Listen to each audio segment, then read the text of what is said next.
बिस्मिल्लाहिर्रहमानिर्रहीम। अस्सलाम वालेकुम नाज़रीन। प्रोग्राम सच्ची बात इसके न्याज़ी के साथ में खुश आमदीद। नाज़रीन, इस प्रोग्राम में सियासी तज्ज़िया और तबसरे के लिए हमारे साथ मौजूद होते हैं सीनियर सहाफ़ी तज्ज़ियाकार सरदार खान नई साहब। नाज़रीन, पाकिस्तान को जैसे मईशत के चैलेंजेस हैं, इसी तरह पाकिस्तान के लिए नहीं बल्कि पूरी दुनिया के लिए एक बहुत बड़ा चैलेंज भी है, और वह है क्लाइमेट चेंज यानी मौसमियाती तब्दीली और फिर उसके असरात।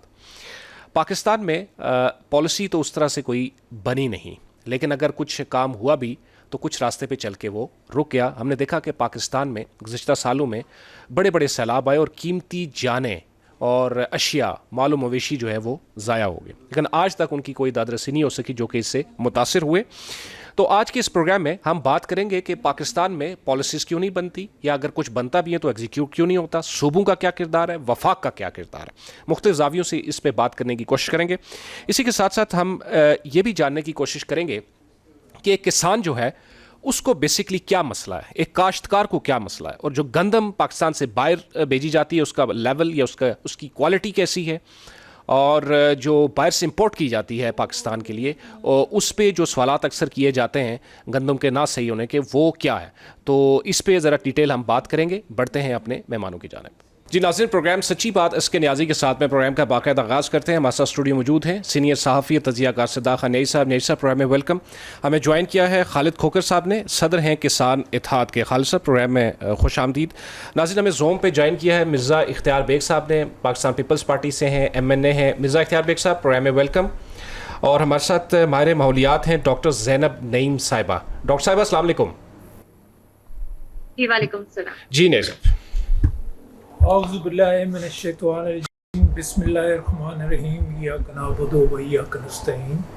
मैं एक तो बड़ी मुझे खुशी हुई, तुमने अदील बड़ा अच्छा काम किया है कि ये खालिद खोकर साहब को बुलाया है, क्योंकि ये पाकिस्तान किसान इत्तेहाद के प्रेसिडेंट हैं और मैं ज़मींदार का बेटा हूँ। और जो मुझे नज़र आया है सिस्टम में, वो आज तक जिस तरह 70 से लेके आज तक जो इलेक्शन है फेयर नहीं हुए। कि हम आज तक पाकिस्तान के अवाम को एक फ्री और फेयर इलेक्शन नहीं दे पाए, ये सबक हासिल कर लें। आप ये कहते हैं? मैं हमेशा ये कहता हूँ, ये मैं गलत कह रहा हूँ, क्या आप गलत कह रहे हैं? नहीं, ठीक है। तो फिर अब अगला इलेक्शन ये कौम तहैया कर ले, नेशनल असम्बली ही तहैया कर ले कि हम इस मुल्क के इलेक्शन फ्री और फेयर होंगे, इसका निज़ाम बना लें। बहुत आसानी से आप एक बेहतरीन इलेक्शन का निज़ाम मुल्क को दे सकते हैं। जिस लोग उंगली नहीं उठा पाएगा तो आप क्यों नहीं करते?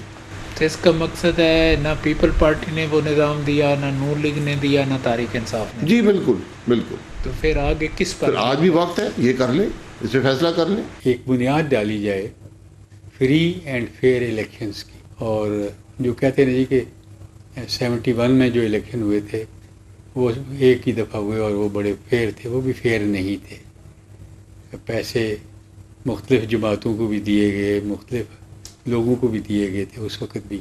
रियासत में जो अदारे मैटर करते हैं उनसे अपील होनी चाहिए कि एक दफ़ा इलेक्शन फेयर एंड फ्री करा दें। वो एक इब्तिदा होगी बहुत सारी इस्लाहात की और पाकिस्तान को सही ट्रैक पर रखने की। तो ये मैं समझता हूँ कि वो पाकिस्तान के मौसन होंगे जो इस सिलसिले में अपना रोल अदा करें।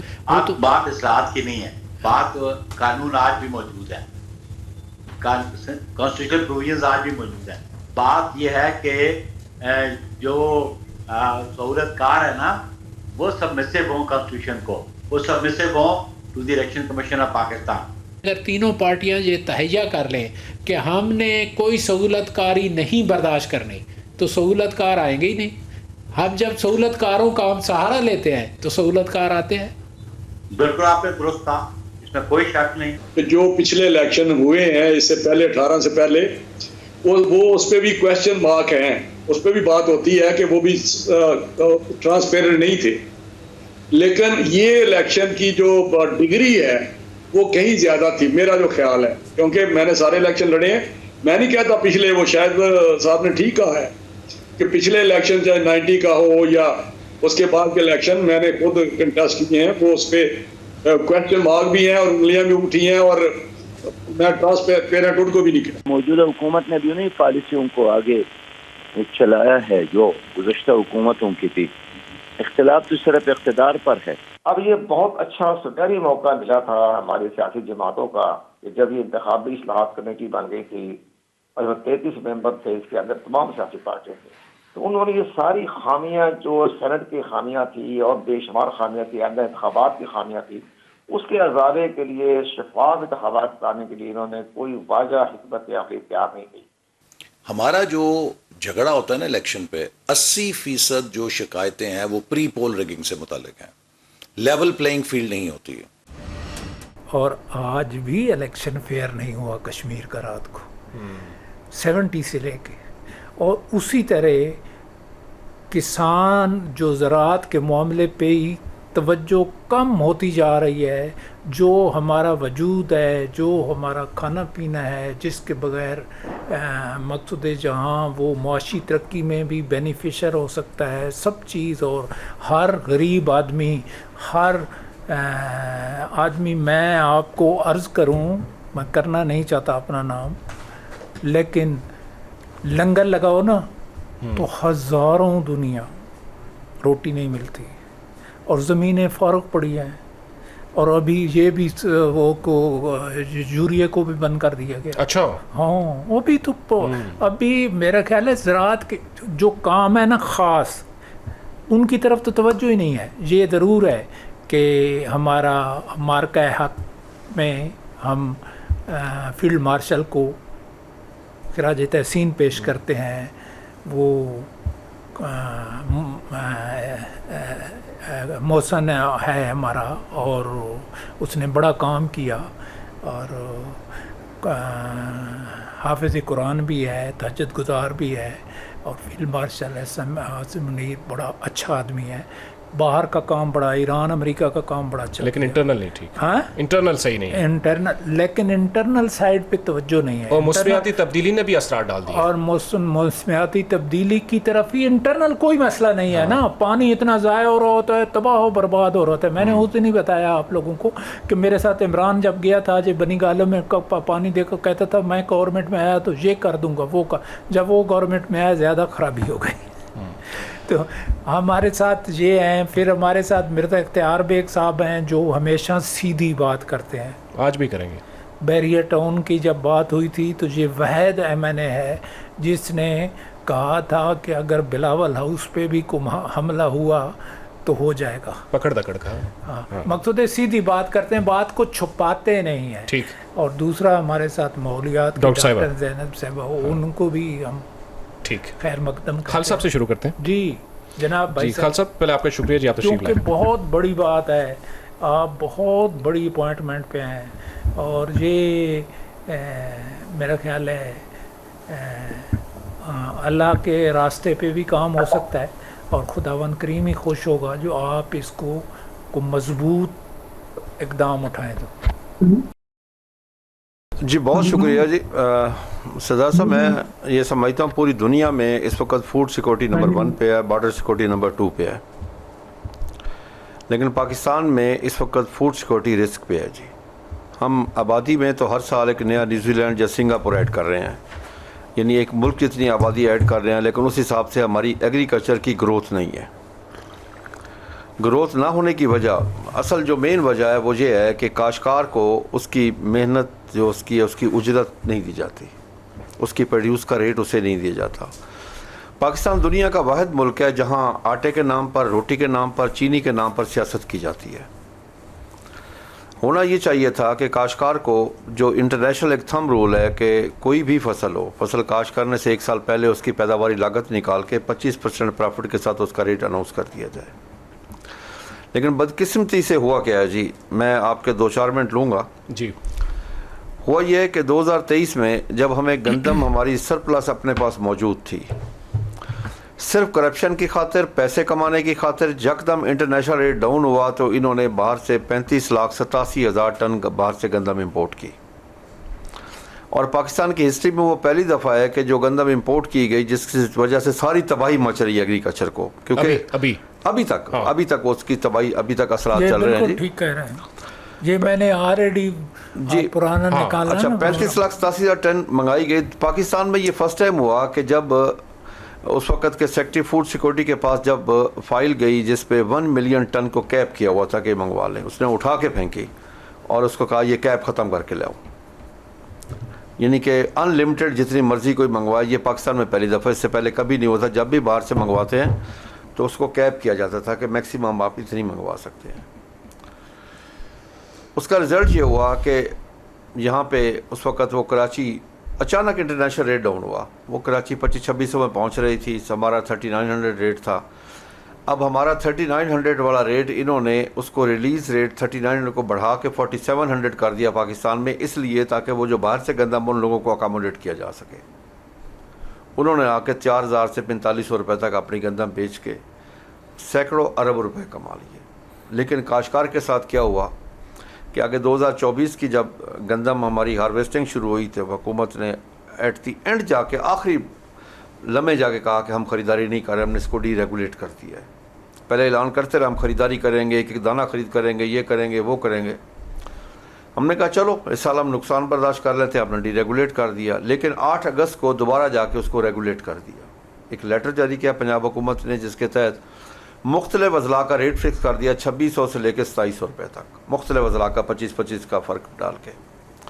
जबकि एग्रीकल्चर डिपार्टमेंट ने उस साल हमारी जो कास्ट ऑफ प्रोडक्शन निकाली हुई थी वो 3410 रुपये थी। कास्ट ऑफ प्रोडक्शन से भी हमारा रेट कम निकाला गया और 2800 रुपये के ऊपर FIR दर्ज हुई। अच्छा, यानी कि 2800 से मुराद ये है कि अभी 610 रुपये उसमें काश्तकार के शामिल हैं, उस पर FIR है भावनगर में दर्ज हुई। बहरहाल वो साल गुजरा, उससे अगला साल 25 का आया। तो वोट तो आप देते हैं, सब मुझे बात कंप्लीट करने दें। उससे अगला साल आया 25, तो 25 में हुकूमत ने अनाउंस किया, पंजाब हुकूमत ने, कि हम EWR सिस्टम के तहत ख़रीदारी करेंगे कि काश्तकार जाएगा हमारे स्टोर पे गंदम रखेगा, 70% हम पेमेंट कर देंगे थ्रू बैंक, 30% उसे बाद में जब वो सेल करना चाहे तो उस वक्त उसको मिल जाएंगे। उस पर बहुत सारी मीटिंग्स हुई पंजाब में, लेकिन एक दाना भी ख़रीदा ना जा सका उस सिस्टम के तहत। बिल्कुल सिस्टम ऑन ही नहीं किया गया। उस कहा गया डीरेगुलेट है, मार्केट में बेचे। काश्तकार ने जब मार्केट में बेची तो उसे कास्ट ऑफ प्रोडक्शन उसकी 35-3600 थी उस साल, लेकिन उसको मिला 1800 से लेकर 2200 रुपये तक। 2 सालों में आलमोस्ट हमें 2200 अरब रुपए का नुकसान हुआ काश्तकार को। उससे अगले साल जो अभी 26 आया है तो उस वक्त हुकूमत ने अनाउंस किया कि हम प्राइवेट एग्रीगेटर के थ्रू परचेज शुरू होगी। 1 अप्रैल से हमारी रहीमिया खां से गंदम आने शुरू हुई तो उसका रेट निकला 2800 रुपये शुरू में, कोई एग्रीगेटर ना आया। 80% जनूबी पंजाब की गंदम सेल हुई 2800 से लेकर 3200 रुपये में। 24 अप्रैल को जब रेट बेहतर हुआ तो हुकूमत ने इंटरवीन किया, मंडियों में ऐलान शुरू कर, जो भी 3500 से ऊपर ख़रीदेगा हम ज़बरदस्ती उठा लेंगे, रेट को कंट्रोल कर लिया। जो आज हुकूमत के कंट्रोल में वो रेट नहीं रहा, काश्तकार भी मर गया और एंड कंज्यूमर भी मर रहा है। आज वही गंदम 4500 से लेकर 5200 रुपये तक है पाकिस्तान के मुख्तलिफ हिस्सों में। काश्तकार को कुर्बान किया गया। डीरेगुलेशन के मुराद क्या होती है? जो हुकूमत ने डीरेगुलेशन होती है एंड टू एंड डीरेगुलेट। फिर हुकूमत ना रोटी का रेट तय कर सकती है, ना आटे का रेट तय कर सकती है, ना बैलन सूबाई पाबंदी लगा सकती है, ना बैलन अजलाई पाबंदी लगा सकती है। हुकूमत ने वो सारे काम किए। एक तरफ IMF का नाम लिया, दूसरी तरफ IMF के उस मुआहदे की खिलाफ वर्जी हुकूमत ने खुद की और मारा काश्तकार गया और पाकिस्तान मारा गया। पाकिस्तान की मईशत को जो नुकसान हुआ वो इस साल तकरीबन $6 बिलियन का आपका इंपोर्ट एक्सपोर्ट का एग्रीकल्चर का डेफिसिट बढ़ा है। सिर्फ चावल में हमारे $3.9 बिलियन थे एक्सपोर्ट थी, वो $1.8 बिलियन पे आगे $2.1 बिलियन सिर्फ चावल है। $2.8 बिलियन की हमने कॉटन इंपोर्ट की। हमारी मक्की की एक्सपोर्ट में 70% कमी आई, फ्रूट वेजिटेबल की एक्सपोर्ट में 42% कमी आई, चिल्ली की एक्सपोर्ट में हमारी को 90% कमी आई।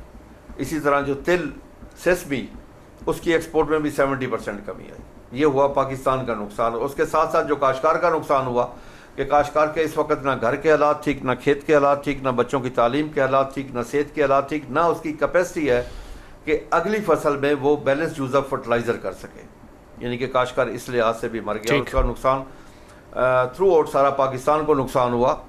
अगर आप पिछले साल जो अभी गंदम आई है उसकी पैदावार में कमी की वजह क्या थी? वजह यही थी कि बैलेंस यूज़ ऑफ फर्टिलाइज़र नहीं हुई। जहाँ हम 23,90,000 टन DAP इस्तेमाल करते थे, इस साल हमारी जो इस्तेमाल हुई है वो 13 लाख टन से कम इस्तेमाल हुई और अगले साल वो 10 लाख से भी कम होने जा रही है। ये हमारे लिए एक अलार्मिंग पोजीशन है इस वक्त। हमें चाहिए कि आज सोचें अपने मुल्क के लिए। अपने अभी आप बात कर रहे थे यूरिया प्लांट बंद, 2 प्लांट बंद हो गए हैं, और उससे क्या होगा जी? काश्तकार मारा जाएगा। अगर आपको याद हो, आज से 2-2.5 साल पहले यूरिया की शॉर्टेज आई थी, हमने 150 अरब रुपए असल रेट से ज़्यादा अदा किए जो ब्लैक मार्केटिंग हुई थी। हुकूमत उसे कंट्रोल करने में नाकाम थी। उसमें बहुत सारे अफसरों ने भी पैसे कमाए, डिपार्टमेंट ने, एग्रीकल्चर के जो एक्सटेंशन डिपार्टमेंट वगैरह ये सारे थे, उन्होंने भी पैसे कमाए, डीलर ने भी पैसे कमाए। मारा कौन गया? छुरी किसके ऊपर चली? मुआशी कत्ल किसका हुआ? काश्तकार का हुआ, और वही आगे कत्ल होने जा रहा है। देखिए ना, IPPs को उन्होंने गैस दी है जी प्लांट बंद करके। अब IPPs कौन है? एक बड़ा मजबूत तरीन, पाकिस्तान का सबसे मजबूत माफिया जिसने पूरी कौम का खून चूसा है।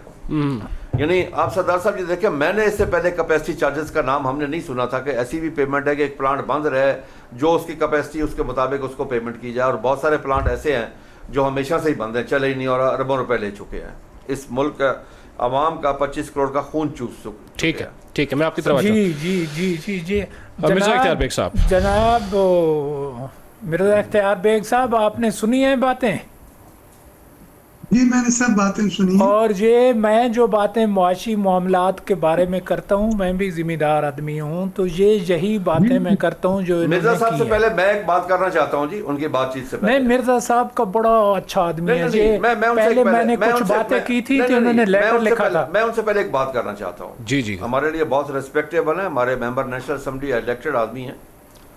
सर मैं एक चीज़ आपस में अभी अब आप देख लें कि एक दूसरे पे जो इल्ज़ाम तराशी जो हो रही है, नून लीग और पीपल्स पार्टी आपस में सब कुछ कर रही है, लेकिन ज़राअत की तबाही में सब इकट्ठे हैं। अगर सपोर्ट प्राइस पंजाब ने नहीं दी तो सिंध ने भी नहीं दी। अगर पंजाब ने सपोर्ट नहीं किया काश्तकार को तो सिंध ने भी सपोर्ट नहीं किया। यानी कि अब आप ये देखें कि काश्तकार वो भी उसमें भी सब है। अगर कहीं नून लीग का बस चलेगा तो वो करप्शन कर लेगी, जो पीपल पार्टी का बस चलेगा तो वो कर लेगी। पाकिस्तान के लिए मैं माजरत के साथ कहूँगा कि मैंने नहीं देखा कि नेशनल असेंबली में पाकिस्तान के लिए बात हो। जब बात है बिलावल की, सब दिफा करेंगे, कोई जरदारी की दिफा करेगा, कोई नवाज शरीफ का करेगा, कोई इमरान खान का। अच्छा, खान साहब उन्होंने जवाब जरा ले लें। पाकिस्तान के दिफा। अच्छा मिर्जा इख्तियार बेग साहब, ये सारी बातें, खान साहब ने सवाल भी है, एग्रो इकोनॉमी जो है उस पर जरा बात करें। और उन्होंने कहा कि किसी ने आपने बात नहीं की इस पे। जो एक थ्रेट है, जो एक हैजर्ड है, जिससे टेम्परेचर गर्मी की शिद्दत में इजाफा होता है, उससे ग्लेशियर मेल्ट होते हैं, फ्लड होते हैं, सैलाब आते हैं। ये कोई फ्यूचर का बात मैं नहीं कर रहा कि ये फ्यूचर के चैलेंजेस हैं और इसको कैसे हैंडल करना है। ये हाल के चैलेंजेस हैं जो ऑलरेडी हमारे जिंदगी को मुतासिर कर रहे हैं। ये सैलाब, ये फ्लड, ये हायर टेम्परेचर, ये यूरोप में नहीं। मिर्जा साहब वो तो बाद में हम बात करेंगे। खालिद खोखर साहब की जो बात है हम इस वक्त कर रहे हैं ज़राअत पे, एग्रीकल्चर में जो इस वक्त गंदों की सूरत हाल है। और इन्होंने आपसे भी सवाल। एग्रीकल्चर पे आ रहा हूँ। जी जी, एग्रीकल्चर पे आया। देखिए जो कोई मकसद है जो ज़राअत से अटैच्ड चीज है। हाँ, ये इस पे पहले बात कर लीजिए। हाँ, एग्रीकल्चर हमारी इकोनॉमी का 22% में 38% है, तो ये एक बहुत ही अहम सेक्टर है। बाबा कौम ने कहा था, मैं ज़राई सल्तनती पाकिस्तान का ख्वाब देख रहा हूँ, लेकिन हमारे हुक्मरानों ने ज़राअत को आस्ते आस्ते आस्ते उसकी अहमियत को भूलते गए। और ज़राअत खुड्डा लगाने के बाद आज जब 13 मिलियन बेल कॉटन होती थी, आज 6 मिलियन बेल कॉटन हो रही है। आज हम कॉटन जो टेक्सटाइल इंडस्ट्री के लिए इम्पोर्ट करने पे मजबूर है। राइस की क्रॉप शॉर्ट है, मेज की क्रॉप शॉर्ट है। ये तमाम चीज़ें मुल्क में फूड सिक्योरिटी एक बहुत इम्पोर्टेंट लफ्ज़ है, ये उसको ख़राब कर रही है। आपके खाने पीने की अशिया, फर्टिलाइज़र की मसलत है। हम मोरक्को से मंगाते हैं $1 बिलियन का फास्फोरिक एसिड। आज आप जो बात कर रहे थे, मैंने सुना है कि जी 2 प्लांट बंद हो गए यूरिया के। तो भाई हमारे यहाँ $1 बिलियन की इंपोर्ट होती है मोरक्को से फास्फोरिक एसिड। पहले ये रॉक फास्फोड आता था, अब ये फास्फोरिक एसिड की शक्ल में बनाया आ रहा है। लेकिन हम एग्रीकल्चर के शोबे में सीड्स को, बीजों को R&D नहीं कर सके, ये हमारी बदनसीबी है। हमने K24, MNH93 कॉटन की बीज होते थे जब मैं खुद कॉटन खरीदता था। नहीं, एक्चुअली मैं आपको बताऊं मिर्जा इख्तियार बेग साहब, ये जितनी चीज़ें हैं ना, जिस तरह इन्होंने बताया एक्सपोर्ट मकसद, ये जितनी कम हुई है, ये जितनी चीज़ें हैं ना, इनका जिस वजह से हो रही हैं या जिस वजह से हो रही हैं वो करप्शन है। करप्शन जो मैं हर वक्त आपको कहता हूं कि आप इसको कम कराएं, प्राइम मिनिस्टर को आप पहले ही लेटर लिखिएगा। ये जितनी इंपोर्ट बढ़ती है उसमें मामलात की, आपके कहने पे लिखा है मैंने, लेटर लिखा है ना, दोबारा फिर लिखें, लेकिन आप करप्शन पे लिखें, करप्शन पे लिखें। ये सारे जितनी बातें की हैं हमारे सदर साहब ने किसान इत्तेहाद के, और ये सारी करप्शन का रिज़ल्ट है, और करप्शन बढ़ती जा रही है, और वो धांधली तो खैर बढ़नी है। अच्छा, वो धांधली में मेरा ख्याल है आपको हरा दिया पीपल पार्टी को। किधर? आज़ाद कश्मीर में? हाँ, आप हार गए ना रात को मीरपुर डिवीजन में। देखिए, बिलावल साहब ने स्पीच की है अभी इलेक्शन में, हमारे इलेक्शन में 20 हरे रंग की बसें 2 दिन पहले बैनर लगा के वो शहर में घूम रही हैं। फिर हमारा जो है 2 डब्बे लेके घर पे चले गए, उस दस्तयाब किया, उसके खिलाफ एक्शन इलेक्शन कमीशन ले रही है। कब तो ये उन्होंने पर्चे कटाए हैं। धांधली के चौधरी यासीन जो है वो नेटिव सीट से, जो गांव की, उसकी विलेज की, उसकी जहाँ वो पैदा हुआ है, हार जाता है। शहर की सीट से वो जीत जाता है। ये तमाम चीजें, वज़ीरा आए हुए हैं इस्लामाबाद से कैंपेन चलाने के लिए, ये सब चीजें तो इलेक्शन कमीशन के ज़वाबित और रूल्स एंड रेगुलेशन के बिल्कुल ठीक है। अच्छा, मिर्जा साहब आपकी तरफ आता हूँ। नाज़रीन, एक छोटा सा वक्फा लेते हैं, वक्फे के बाद आएंगे, प्रोग्राम का सिलसिला जारी रहेगा।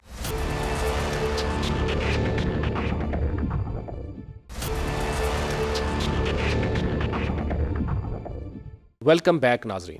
डॉक्टर साहब, आपने इंतज़ार किया, बहुत शुक्रिया। आपकी तरफ में आता हूँ कि मौसमियाती तब्दीली बहुत बड़ा चैलेंज है, और इस पाकिस्तान में बिलखसूस इस प्रोग्राम में सदाकत नईम साहब ने भी क्वेश्चंस रेज़ किया है कि ये जो बारिशें होती हैं, इनको रिजर्वायर्स नहीं है हमारे पास, डैम्स हमने नहीं बनाए हुए, जिससे हमने देखा है कि सैलाब है, करोड़ों का पहले नुकसान हुआ, अभी जो है वो 97 अफराद जहाँ बाक हो गए हैं, 2 से ज़ायद ज़ख्मी हैं। आज ये एक इजलास हुआ NDMA के अंदर, फिर इसी तरह इमरजेंसी रिस्पांस कमेटी का इजलास हुआ है। तो पाकिस्तानी हुकूमतों के मौसमियाती तब्दीली के असरात कितनी उनकी प्रायोरिटी है कि इनको कम से कम किया जाए? बहुत शुक्रिया। ये बिल्कुल भी प्रायोरिटी नहीं है, और मुझे तो लगता है हर साल आप और मैं बैठ के मतलब मजाक करने वाली बात है कि इतनी जानें चली जाती हैं, और फिर हमें याद आता है कि हमने इमरजेंसी का निफाज करना है। सैटेलाइट डेटा मौजूद होता है जो बता रहा होता है कि दरिया बिफर रहे हैं, सरहद पार से पानी आ रहा है, ग्लोफ आ रहे हैं, नॉर्थ से पानी आ रहा है, इंडस बेसिन जो है उसमें पानी आ रहा है। फिर से ज़राअत जो है हमारी कभी तरजीह नहीं रही। देखिए कितने देहात आपके ज़ेरे आब आ गए, चाहे नॉर्दर्न एरियाज में ज़राअत हो, चाहे आपकी पंजाब साइड पे ज़राअत हो, तबाही मच जाती है। और सबसे मज़े की बात कि अब इस मौसम के बाद हमारे पास एक वो मौसम होना है जिसमें पानी की किल्लत होनी है, फिर हम रो रहे होंगे कि पानी नहीं है। तो भाई आपको पता है कि आप एक ऐसे खित्ते में बैठे हुए हैं जिसपे water as an ecological resource पे कॉन्फ्लिक्ट है, और एक जंग हम पिछले साल लड़ चुके हैं। तो आपको वहां पे अपनी ज़राअत को इस तरह करना होता है, पायलट टेस्ट करना होता है, रिसर्च करनी होती है कि जहाँ पे वो बेल्ट है वाटर इंटेंस क्रॉप्स की, देखें सारी कपास हमारी चावल, गंदम, गन्ना, ये सारी वो बेल्ट है जिसमें सबसे ज़्यादा पानी जो है वो लगता है। तो हम क्यों नहीं उन क्रॉप्स वैरायटी की तरफ जाते जो स्ट्रेटेजिकली हमारे लिए बेहतर हैं? हम क्यों ज़राअत में किसान को सिर्फ समझते हैं कि कैश ट्रांसफ़र करके हमने जो है उसको मजबूत कर दिया? हम क्यों नहीं समझते कि शदीद गर्मी में किसान मुतासर हो रहा है, शदीद बारिश में किसान मुतासर हो रहा है, तो उसको कैसे उसकी रेजिलियंस बढ़ानी है, उसका लाइफ स्टॉक जो उसका एसेट है वो मुतासर हो रहा है। फिर शहरों में अब आपके कैचमेंट एरियाज में बारिशें नहीं है। और दूसरी बात ये कि देखें, चलें अभी 100 से ज़्यादा जो है अमवात रिपोर्ट हो चुकी हैं, कितनों के घर जो है वो बह गए, कितने देहात बह गए। हमें लगता ही नहीं है कि हमें इससे पहले ये क्लाइमेट इमरजेंसी का निफाज करना चाहिए था, जब शदीद गर्मी थी, पब्लिक हेल्थ इमरजेंसी होती है ये। अभी चाहे गिलगित बल्तिस्तान हो, चाहे आज़ाद कश्मीर हो, दोनों जगहों पे किसी पॉलिटिकल पार्टी के मैनिफेस्टो में माहौलियात जो है वो प्रायोरिटी पे नहीं था। तो इससे बड़ी क्या बात हो सकती है कि हम इसको तरजीह देते हैं अपनी तरक्की में या फाइनेंशियल प्लानिंग में। बहुत अच्छी बात कर रही हो, ठीक है जी करें जी। तो इसमें मेरा यही पॉइंट है कि सबसे पहली बात कि शदीद गर्मी हो या सैलाबी सूरत हाल, आपकी ज़राअत को उसी तरह तरजीह देने की जरूरत है। हम बात करते हैं export led economy, growth sector. हमें क्यों नहीं पता कि एक सैलाब आता है तो हम ही अपने इकोनॉमिक सर्वे रिपोर्ट में बताते हैं कि सैलाब आए, इस वजह से हम अपना जीडीपी का टारगेट अचीव नहीं कर सके। उसके बावजूद हमारा अकाउंटेबिलिटी मैकेनिज्म नहीं। और इसमें एक और बात है, पिछले साल जब जंग लगी थी, जंग से पहले सूबों की आपस में लड़ाई हो रही थी, बहस किस बात पे थी, कनाल बनाए ना बनाए। भाई आप सिर्फ एक काम कर लें, जो सूबों को पानी दिया जाता है उसकी अकाउंटेबिलिटी ले लें। उस पानी को सूबे कैसे मैनेज कर रहे हैं, पानी चोरी, आबियाना सिस्टम, इंडस्ट्रियल पानी का यूजेज, साफ पानी की फरामी, सूबे मैनेज कर रहे हैं नहीं कर रहे, उस पर तो पहले अकाउंटेबिलिटी मैकेनिज्म लेकर आए ना। अगर मैं गलत ना हूं, 18वीं तरमीम के बाद ये उनका काम है चीजें मैंने पानी का, सूबों का। बिल्कुल सूबों का सब्जेक्ट है और हमें तो फायदा होना चाहिए था 18वीं तरमीम के बाद, क्योंकि सूबों में सबसे ज्यादा इम्पैक्ट आता है। लेकिन अनफॉर्चुनेटली वो फायदा हमें नजर ही नहीं आ रहा। कहाँ तबाही नहीं हो रही। पानी, साफ पानी की फराहमी ही अभी तक हम इंश्योर नहीं कर सके। दुनिया में वाटर स्कार्स, वाटर सरप्लस से वाटर स्कार्स मुल्क हम बन चुके हैं।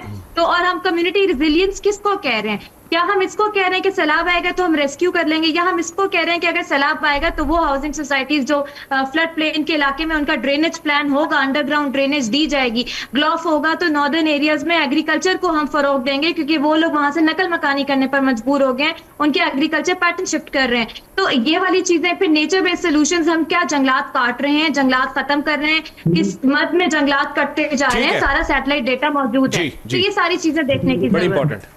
अच्छा खालिद साहब, एक आपने बात ये की कि 2 फैक्ट्रीज यूरिया की बंद हो गई हैं, लेकिन इससे भी ज़्यादा इम्पॉर्टेंट ये है कि कौम जानना चाहती है कि ये जो बोसीदा गंदम या घोड़ों को खिलाने वाली गंदम पाकिस्तान में लाई जाती थी और अच्छी गंदम बाहर चली जाती थी, ये क्या कहानी है? सर देखिए, ये तो कौम को पूछना चाहिए ना कि, तो वो चलो हम पूछ रहे हैं, वो बताएं ना। कौम को पूछना चाहिए कि बाहर से हमारी गंदम अल्हम्दुलिल्लाह बहुत अच्छी गंदम है पाकिस्तान की, इसमें कोई शक नहीं है। हमारी गंदम हर लिहाज से, सदन है, आप चेक कराते ना सर, मेरी बाहर से गंदम आई है रख के ऐलान कराते, हम कर देते हैं। वो डायरेक्टली हमारे पास नहीं आती, डायरेक्टली काश्तकारों के पास नहीं आती। नहीं, काश्तकारों के पास ना है, वैसे उस पे हमने बहुत शोर मचाया था, बहुत शोर मचाया था। देखिए ना, हमारी तो शोर सुनता कोई नहीं, तबाही फिर गई। सच्ची जो बात है कि आज काश्तकार की जो हालत जार है वो वेंटिलेटर पे है काश्तकार। नहीं, अच्छा अभी भी गंदम वो आती है? ज़राअत के बारे नहीं, अभी नहीं आ रही। ज़राअत के बारे में ये कहूँगा, इन्ना लिल्लाहि व इन्ना इलैहि राजिऊन। अच्छा, मैं हकीकत आपको बता रहा हूँ इस वक्त। दूसरा ये है कि अभी गंदम इस दफ़ा अब दोबारा फिर अभी जो बातचीत चल रही है कि 1 मिलियन टन बाहर से गंदम इंपोर्ट की जाए, और मैंने सुना है कि 3 मिलियन टन तक इंपोर्ट करेंगे। ये काश्तकार के साथ ज़्यादती इसलिए है कि अपने काश्तकार को सपोर्ट नहीं करना। एक अमेरिकन काश्तकार को, यूक्रेन के काश्तकार को, बल्गारिया के काश्तकार को, पैसे दे दें ना अपने काश्तकारों को, कहो इनको पैसे दें। फ्रांस के काश्तकार को वो ये नहीं कि देंगे ये सारा कुछ, डॉलर दे के वहाँ से डॉलरों में ये सारी गंदम आएगी। नहीं, उससे हुकूमत को फायदा होता है या क्या? नहीं सर, मिडल देखे ना, उसमें हुकूमत के जो लोग करते हैं ना, लोग भी होते हैं, और दरमियान में जो मंगवाने वाले सारे मिलके खाते हैं। देखे ना, सारे मिलके खाते हैं उसमें। अच्छा, सब मिलके खाने का सिस्टम। जो 2023 में गंदम इंपोर्ट हुई थी, 2023 में, वो टोटली 100% करप्शन थी, जिस पे हमने शोर मचाया। उसके लिए मैं आपको एक अहम खबर भी दे दूं। जी दे। हमने बहुत ज्यादा शोर मचाया 2023 में। 2024 में प्राइम मिनिस्टर ने उस पे इंक्वायरी रख दी। ये जो अभी मौजूदा प्राइम मिनिस्टर इन्होंने इंक्वायरी रखी जी, इंक्वायरी। और इंक्वायरी एक बहुत ही अच्छे ऑफिसर को दी गई, कामरान अली अफजल साहब जो सेक्रेटरी कैबिनेट है, उनको इंक्वायरी दी गई। जब इंक्वायरी रिपोर्ट आई तो मुझे बड़ी हैरानगी हुई। तो जब मैंने पूरी उसकी तस्दीक की तो पता ये चला वो TOR ही ऐसे दिए गए, उनको कोई इंक्वायरी हो ही नहीं सकती थी। उनको ये गंदम मंगवाई गई है 2023 में, एंड पे 2023 के इंक्वायरी में ये लिखा गया कि फरवरी 2024 से आगे देखें। सारी बात हमारे कहने पे इंक्वायरी भी हो गई, सांप भी मर गया, लाठी भी बच गई। असल जो चीज़ है, देखे ना, इस वक्त तो फिर इलेक्शन में फिर जिता देते। सर, मैं सर मैं पॉलिटिक्स पे बात नहीं, मैं ज़राअत पे सिर्फ बात चले। करूंगा। तो ज़राअत खराब है तो सब कुछ खराब है। मेरी सुनो, मैं ज़राअत पे बात करूंगा। ज़राअत से तो पाकिस्तान है सर, इसमें कोई शक नहीं कि आपके पास सिवाय ज़राअत के और कुछ है ही नहीं। कुछ है ही नहीं। आपकी टोटल 30 बिलियन की जो एक्सपोर्ट है उसमें 20 बिलियन सिर्फ इसका है, दूसरे का कॉटन का है, 3-4 बिलियन का आपका चावल जाता है, 2-3 बिलियन डॉलर की और चीज़ें जाती हैं। उसके बाद तो आपके पास अच्छा, ये चावल पे जो इंडियन टैक्स लगते हैं ये क्या कहानी है? वो लगा के बेचते हैं? नहीं, वो टैग, इंडियन टैग इस तरह नहीं लगते। जब हमारे पास, अब तो हमारी बासमती हमारे हक में फैसला आ चुका है, इससे पहले जब हमारे हक में फैसला नहीं था तो उस वक़्त इंडिया वाले ये करते थे कि वो टैग लगा के हमसे चावल दुबई में लेना और अपना टैग लगा के वहाँ से बेच देना। ये एक मार्केटिंग तरीक़ाकार है। और दूसरी बात यह है, हमारा मार्केटिंग सिस्टम बहुत कमज़ोर है। अब अभी आप नोट करें एक चीज़, ट्रंप प्रेसिडेंट बना, वो अगर चाइना गया तो उसने अपनी एग्रीकल्चर प्रोड्यूस की वहाँ पे मार्केटिंग की है कि वहाँ पे सौदे करके गया मेज़ के और सोयाबीन के। अगर उसने इंडिया के साथ बात की तो यही किया। अगर ईरान के साथ मामला तय हुआ को $6 बिलियन उन्होंने ईरान को पे करने थे, उन्होंने ये ऐलान किया कि हम मेज़ और सोयाबीन देंगे। अच्छा, बिल्कुल, बड़ी इंपॉर्टेंट। जहाँ भी गए हैं तो हमारे जो कमर्शियल अताशी बाहर बैठे हैं वो सिवाय तनख्वाह लेने के, मैंने आज तक अखबार में खबर नहीं पड़ी उनकी। हर मुल्क में हमारा कमर्शियल अताशी बैठा है कि उन्होंने कोई मार्केट ढूंढी हो, कोई मार्केटिंग हमारी की हो, कोई हमारी चीज़ सेल की हो। देखे ना हमारे पास अपने लिए तो माल देखे ना, तकरीबन $400 बिलियन का दुनिया में हलाल मीट का बिजनेस है। हमारा उसमें क्या हिस्सा है? 0.25, 1% भी नहीं है। देखा ना, अंदाजा करें। नहीं, आम काफी गए इस दफा, आम काफी गए जी, आम काफी बाहर भेजे हैं, गिफ्ट किए, प्राइम मिनिस्टर साहब ने भेजे। सर इस अब मैं आपको बता दूं कि क्लाइमेट चेंज की वजह से, क्योंकि मैं खुद 2 चीज़ों का ग्रोवर हूँ, मैंगो ग्रोवर भी हूँ, कॉटन ग्रोवर भी हूँ। अच्छा। और आम की फसल इस दफ़ा बिल्कुल तबाह हो गई थी क्लाइमेट चेंज की वजह से। आम की फसल बिल्कुल इस दफ़ा तकरीबन मैक्सिमम उसका जो फ्रूट था ओवरऑल पाकिस्तान का ले तो 30% था, 70% ज़ाया हो गया था। ओह। कॉटन पे आप अभी वो बात कर रहे थे कि 13 मिलियन बेल हमारी जो मैक्सिमम गई है वो 1,44,00,000 बेल गई है। मैंने सर 92 में काश्तकारी शुरू की थी। 92 में हमारी प्रोडक्शन थी 1,28,00,000 बेल, इंडिया था 1,10,00,000। 92 में पाकिस्तान इंडिया से आगे था। और आज 2026 में मैं वो बता रहा हूँ, उस वक्त हमारी कॉटन बेल का वजन था 170 से 180 kg, जो इंटरनेशनल स्टैंडर्ड है। इंडिया का आज भी वही वेट है, लेकिन हमने वो कम करके 150 kg कर लिया है। आज हमारी 5.5 मिलियन है, 55 लाख बेल है। अगर वो वज़न का हम फ़र्क निकालें तो हमारी को 45-46 लाख बनती है और इंडिया तकरीबन ऑलमोस्ट 4 करोड़ पे पहुंच गया। ये है फ़र्क। मैं इंडिया करोड़ से भी आगे चला गया और हमारी ज़्यादा ना होती, सिर्फ 2 करोड़ होती। अच्छा, ये तबाही क्यों हुई है जी? उस तबाही की मैं वजह भी बता देता हूँ जिस पे आज तक किसी ने कभी बात ही नहीं की। 60 की दहाई में एक एग्रीकल्चर कमीशन बना जिसको नवाब ऑफ कालाबाग हेड कर रहे थे। उनकी सिफारिशात में पहली सिफारिश ये थी कि पत्तों की से लेकर रहीम यार खान तक कोई शुगर मिलने लगे, ये कॉटन एरिया सारी वहीं पे लग गई है। एक बर्बादी वहाँ से शुरू हुई। दूसरा, हमने एग्रीकल्चर यूनिवर्सिटी से बाबू प्रोड्यूस करना शुरू किया उस वक़्त जब 60 की दहाई में, जब लुधियाना ज़राई यूनिवर्सिटी बनी इंडिया में, उन्होंने जो मॉडल लिया था वो लाइलपुर यूनिवर्सिटी को लिया था। लेकिन हमने उसके बाद लाइलपुर यूनिवर्सिटी को एक जू में कन्वर्ट कर दिया, उससे रिसर्च और एक्सटेंशन ले ली, यानी कि बच्चे हम बाबू बना के वहाँ से निकाला। पूरी दुनिया में एग्रीकल्चर की रिसर्च जो है ना वो यूनिवर्सिटियों के पास है। और मैं आपके प्रोग्राम के तवज्जुह से एक मरतबा फिर मैं हुकूमत से कहता हूँ कि ये साल जो होना था हो गया। आम आदमी मर गया, काश्तकार भी मर गया। खुदा के लिए अगले साल का सोचो। मुझे अगला साल इससे बहुत ज़्यादा भयानक नज़र आ रहा है। मैंने पिछले साल काश करने से जो प्रोडक्शन मैंने की थी उस वक्त टीवी चैनल्स पे बैठ के प्रेस कॉन्फ्रेंस थ्रू 100% वो सारी बातें सच साबित हो। मुझे नज़र आ रहा था, आपको नज़र नहीं आ रहा। मैं देख रहा हूँ तबाही की तरफ हम जा रहे हैं, आपको नज़र नहीं आ रही वो तबाही। अच्छा, एक चीज़ बता दीजिए बस, इसके बाद मैं नेक्स्ट आपकी तरफ आऊँगा। SIFC से फ़ायदा हुआ है कौम को कोई? जी, SIFC स्पेशल इन्वेस्टमेंट फैसिलिटी। मैं आपको अर्ज़ करूँ, हमारे पाकिस्तान का जो मुस्तकबिल है ना, जिस हिसाब से हमारी आबादी बढ़ रही है कि हम आबादी में हर साल एक नया न्यूजीलैंड, सिंगापुर ऐड करें, उसके लिए ये SIFC ने थ्रू लिम्स मिला के फिर ग्रीन इनिशिएटिव जो काम शुरू किया था, 2 तरह के काम थे। एक तो गैराबाद रकबों को आबाद करना, दूसरा एक उन्होंने कंपनी फन ग्रो बनाई जिसके थ्रू जदीद जो है ना काश्तकारी शुरू की खानेवाल में।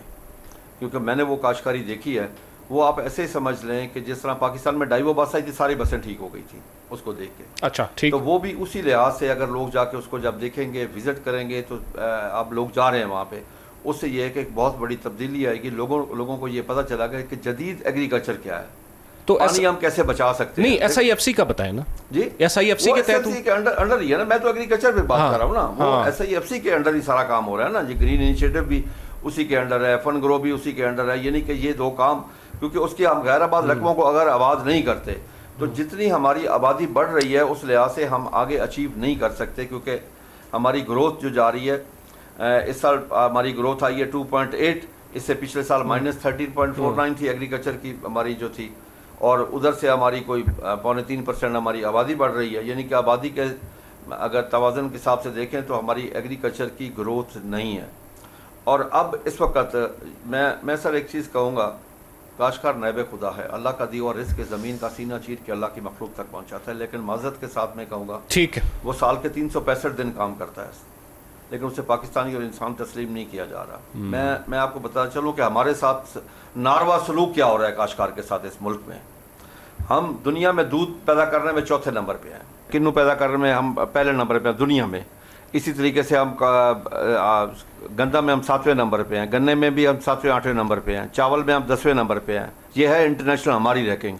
हमारे जब कोई बंदा रिटायर होता है उसके लिए किसी किस्म की कोई काश्तकार के लिए मराहत नहीं, उसे पाकिस्तानी और इंसान तक तस्लीम नहीं किया जाता। एक जज जब रिटायर होता है, हाई कोर्ट का जज जब रिटायर होता है, उसके लिए क्या मराहत है? मरते दम तक उसको गाड़ी मिलनी है, उसको 20 लाख रुपए महीना मिलना है, उसको ड्राइवर साथ मिलना है, यानी कि ये अच्छा वो इंटरनेशनल रैंकिंग में कहाँ आते हैं? मैं सवाल करता हूँ, हमारी अदलिया इंटरनेशनल रैंकिंग में कहाँ आती है? हमारा मुकाबला कर सकते हैं, लेकिन हमारे लिए क्या मरा? चलिए मैं आपकी तरफ आता हूँ, मिर्जा साहब आपकी आवाज क्लियर थी, अब क्लियर आ रही है जी, बात करें जी। मैं कह रहा हूँ बाबा कौम ने पाकिस्तान का जो ख्वाब देखा था वो ज़राई सनती पाकिस्तान का ख्वाब था। वो चाहते थे कि पाकिस्तान एक ज़राई मुल्क बने और ज़राअत से जो चीज़ें हमें मिले उनको हम सनत में इस्तेमाल करें, जैसे कॉटन है, टेक्सटाइल की सनत में इस्तेमाल करके एक्सपोर्ट करें। लेकिन ये ख्वाब सिर्फ ख्वाब रह गया क्योंकि हमने ज़राअत को इग्नोर किया। हमने पानी की जो रिक्वायरमेंट है हमारे इस शोबे की, उसके लिए न डैम बनाए और ना कोई, हालांकि हमारे पास दुनिया का सबसे बड़ा कैनाल सिस्टम है, लेकिन हम मौसर तरीके से उसको इस्तेमाल नहीं कर सकते। हमने नए बीज में रिसर्च एंड डेवलपमेंट करके वो बीज नहीं बना पाए जो हायर यील्ड देते हैं, जो पर एकड़ यील्ड जिनकी जो है पैदावार वो ज्यादा है। हम आज भी बीटी कॉटन के बीज को नहीं अडॉप्ट कर सके, जबकि इंडिया ने बीटी कॉटन इस्तेमाल करके अपनी कॉटन की प्रोडक्शन 38 मिलियन बेल। अच्छा मिर्जा इख्तियार बेग साहब ये बताएं कि आप कराची क्यों बैठे हैं? बिलावल जो है वो कश्मीर में तकरीरें कर रहा है और आप कराची बैठे हैं। जी मैं कल आ रहा हूँ इस्लामाबाद में, मैं वहीं पे हूँ कल इस्लामाबाद। अब ये नून लीग और पीपल पार्टी की क्या गड़बड़ शुरू हो गई, इत्तेहाद खत्म हो गया?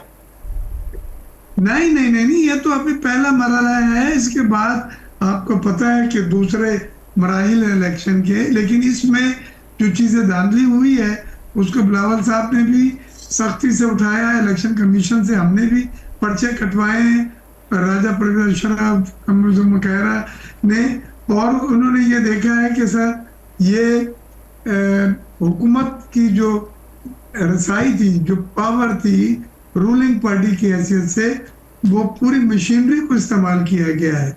वज़रा ने आके इलेक्शन कैंपेनें चलाई हैं, हरे रंग की गाड़ियां बैनर लगा के शहरों में घूमी हैं, आज़ाद कश्मीर के, ये तमाम चीजें जो होती हैं। अच्छा ठीक है। अच्छा मिर्जा इख्तियार बेग साहब, ये सियासी एंगल तो है, लेकिन आप एक बात बताइए जी, आपसे एक चीज जानना चाहता हूँ कि सिंध में 4 साल पहले जो सैलाब आया था उससे कितना नुकसान हुआ, या आप बहुत बेहतर जानते हैं चूंकि आप वहाँ के रहने वाले हैं, और अरबों का लोगों की जान और माल का नुकसान हुआ। इस दफ़ा फिर जो है वो मानसून की रेंज और बहुत सारी चीज़ें जो हैं वो ज़ेरे बहस हैं। सिंध हुकूमत ने क्या तैयारी की है इस बार? देखिए एनडीए में इस सिलसिले में अभी भी आज भी मीटिंग थी, उन्होंने जो अपना इमरजेंसी प्लान वगैरह बनाया है, लेकिन मैं जो बात करूं, नहीं वो तो इमरजेंसी प्लान है ना, वहां पे ज़राअत से नुकसान से बचने के लिए वगैरह वगैरह सिंध में जी, वो ये है कि आप क्लाइमेट चेंज जो जड़ है सैलाबों की, जो जड़ है हाई टेम्परेचर की जो जड़ है पेस्टिसाइड्स और दूसरी चीजों को खराब करने की, आपने उसको क्लाइमेट चेंज को सही नहीं किया। लाइफ स्टॉक हमारे जानवर जो होते हैं वो मरे हैं, और इकोनॉमी हमारी एक्सपोर्ट तो मुतासिर हुई है, लोकल इकोनॉमी लोकल आपको इंपोर्ट करना पड़ा। नहीं अपना मिर्जा साहब देखें, मैं चूंकि वो थोड़ा सा टू द पॉइंट जाना चाहता हूँ कि आपकी हुकूमत ने सिंध में इस वक्त कोई तैयारी की है ज़राअत को बचाने के लिए? क्या तैयारी? बिल्कुल, हमने इंडिया की सिफारिशात के ऊपर कराची की और सिंध के सतह के ऊपर जो हंगामी इकदाम कर सकते थे फ्लड के लिए, वो बिल्कुल लिए गए। और आपने देखा कि पिछले साल भी एनडीए में और हमारे सिंध के जो चैप्टर है उनके इकदाम की वजह से वो नुकसान नहीं हो सके।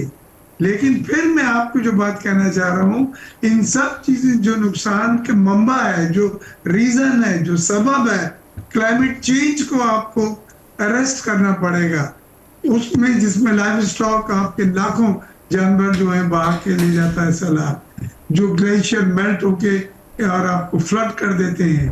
ये सब चीजें अब आज की है, कल होंगी नहीं है, चैलेंजेस नहीं है, आज हो रही है।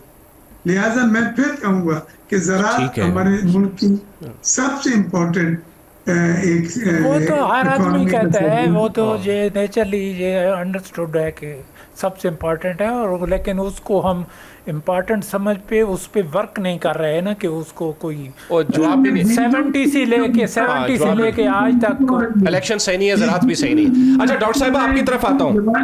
डॉक्टर साहब सुन पा रही हैं? पे गाड़ियों पेट्रोल पे रिसर्च में कुछ काम नहीं हो रहा है। आज भी वही बीज है जो 1994 में था कॉटन का, आज भी वही बीज, कोई नए बीज आपने दरियाफ्त नहीं किए, हाई यील्ड बीज नहीं करे, व्हाइट फ्लाई रेजिस्टेंट बीज नहीं किए, कम पानी इस्तेमाल करने वाले बीज नहीं करे। हमें इन चीजों की जरूरत है, जो जड़ है, जो हमारे दोस्त खालिद साहब यहाँ पे आए हुए हैं। नहीं तो ये किसने कर रहे हैं? हम तो नहीं कर सकते। साहब असल वजूहात और हैं जो आप बयान नहीं कर रहे, क्योंकि वो आप लोगों के करने वाली असेंबली में बैठे करने वाले थे। मुझे आप एक चीज बताएं, हमारे पास MNH 93 को ख़त्म हुए आज 34 साल हो गए, उसके बाद वो सीड कहीं काश्त नहीं हुआ। 92 के बाद उसकी काश्तकारी नहीं हुई जी। जो प्रॉब्लम है वो ये है, मैं पाकिस्तानी काश्तकार हूँ, मैं पाकिस्तान के लिए उगाता हूँ। मैं अगर कपास उगाता हूँ तो मेरे ऊपर कपास के ऊपर 18% GST है, खाल के ऊपर GST है, बिनोले के ऊपर GST है। अगर अमेरिकन काश्तकार यहाँ भेजता है वो ड्यूटी फ्री है 100%। ये आप लोगों ने करना था, जो जिस पे काम ने हम शोर मचा के थक गए, लेकिन हमारी किसी ने नहीं सुनी। हमने सर मेरी बात तो सुन ले, मेरी बात तो सुन ले। इस वक्त पाकिस्तान आप बीटी की बात, सर मुझे कपास काश करते, मुझे कपास काश करते हुए 34 साल हो गए, और मैं मुल्तान डिवीजन का दूसरा बड़ा काश्तकार हूँ कॉटन का। मैं आज तक कपास काश कर रहा हूँ। मैं कपास से इश्क की हद तक मोहब्बत करता हूं, और मैं ये भी कहता हूं कि कपास का पौधा मेरे साथ बातें करता है। ये है मेरा उसके साथ इश्क। लेकिन उस इश्क की तबाही में, उसकी बर्बादी में, उस कपास के पौधे को तबाह करने में हमारी असेंबली ने किरदार अदा किया है, क्योंकि उन्होंने साथ नहीं दिया काश्तकार का या कपास का। हम इस बजट में भी हमने शोर मचाया, आके यहाँ एक एक शख्स से मिले, आके रिक्वेस्ट की कि ये टैक्स खत्म किया जाए, लेकिन नहीं हुआ। आप फरमा रहे थे कि बीटी इस वक्त आपकी 100% बीटी कॉटन है, नई वैरायटियां आ चुकी हैं।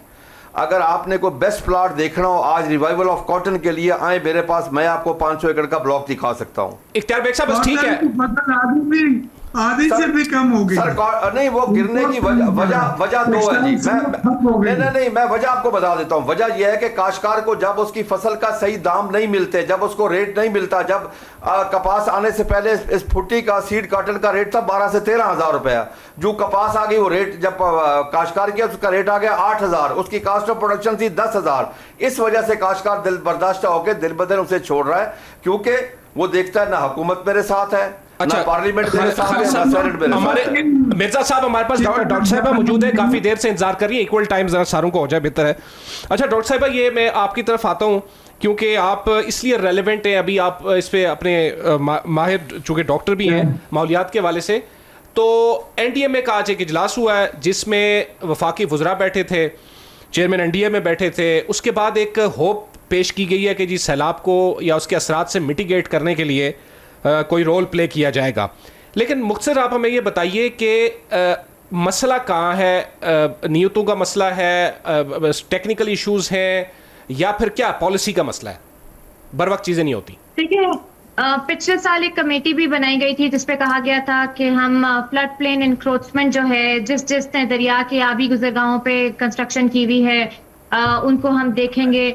फिर हुआ था कि हम लोग जो है ड्रेनेज प्लान जो हाउसिंग सोसाइटीज हैं उनके देखेंगे, प्रॉपर जोनिंग होगी ताकि ज़रूरी ज़मीन भी जो है वो कॉर्पोरेट लैंड में या कमर्शियल लैंड में कन्वर्ट ना हो। सारी बातें पिछले साल भी हुई थी।